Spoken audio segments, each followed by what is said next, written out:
Comment l'armée de l'AES, composée du Burkina Faso, du Mali et du Niger, est-elle venue en renfort au Mali pour appuyer l'armée malienne, en neutralisant des milliers de terroristes et récupérant toutes les positions précédemment conquises par les terroristes?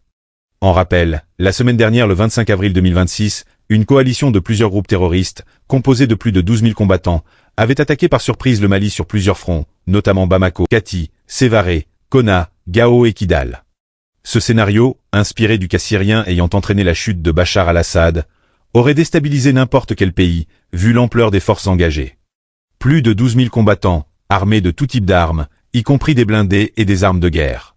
Même la France n'aurait pas pu résister à une telle attaque. Mais la bravoure de l'armée malienne a permis de faire échec à cette invasion.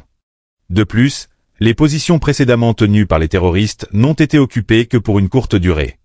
En effet, avec l'arrivée des renforts de la force unifiée de l'AES, estimée à 15 000 hommes, ainsi que des renforts supplémentaires du Burkina Faso et du Niger, les terroristes n'ont eu d'autre choix que de fuir à grande vitesse abandonnant derrière eux des cadavres, motos, chaussures et véhicules. Certains parleront même de terroristes hypersoniques, tant la rapidité de leur fuite montrait leur peur de mourir. Mais cette fuite ne les a pas beaucoup aidés, puisque les forces d'intervention les ont bombardés aussi bien au sol que dans les airs.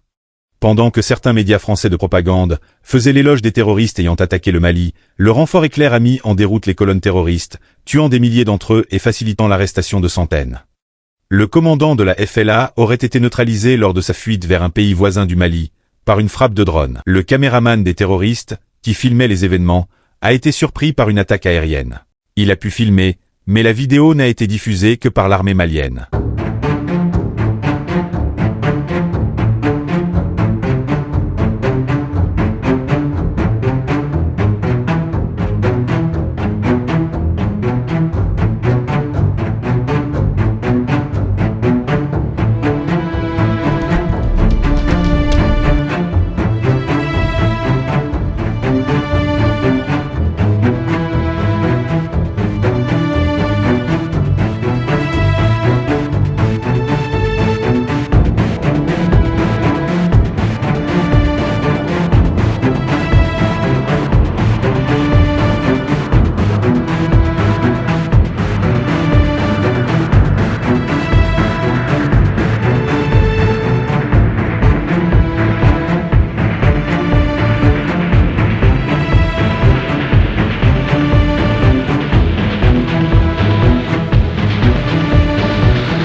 Enfin, notons que les services de renseignement nigériens avaient obtenu des informations concernant une planification visant à déstabiliser le Mali avec l'appui de pays étrangers.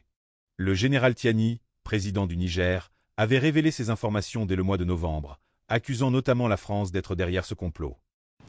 Récemment, il y a 3-4 mois de cela, une réunion a eu lieu dans un espace du Sahel, réunion au cours de laquelle les sponsors de ces mêmes mercenaires ont décidé unilatéralement de diviser nos pays. En quoi faisant? D'abord, ils ont dit dans leur plan qu'ils vont s'attaquer au Mali et une fois ceci réussi, repartir, balkaniser le Mali en 4 émirats qui sont l'émirat du FLA, Front de Libération de l'Azawak, donc l'émirat de l'Azawak, qui sont l'émirat du Massina, qui sont l'émirat de Tombouctou, qui sont l'émirat de Serma Gourma. Serma Gourma, pas Sarma du Nigeria. Le Mali a un Serma, le Nigeria a un Sarma. Le Serma Gourma du Mali sera le 4e émirat. Pour ce qui concerne le Burkina et le Niger, à l'ordre du jour, il n'y aura pas de balkanisation, mais ces pays seront placés chacun sous l'autorité d'un émir. Rappelez-vous ce que je dis, mesurez la perfidie et mesurez les plans machiavéliques qui ont cours dans notre espace. C'est la volonté de nous diviser, de nous déstabiliser jusqu'au dernier résistant et de s'approprier nos territoires. C'est cette volonté qui a conduit l'Occident à s'allier au diable sur le faux pour atteindre son objectif. Nous ne le permettrons pas, Inch'Allah. Restons vigilants. C'est la vigilance qui nous permettra de contrer toutes ces intentions malveillantes.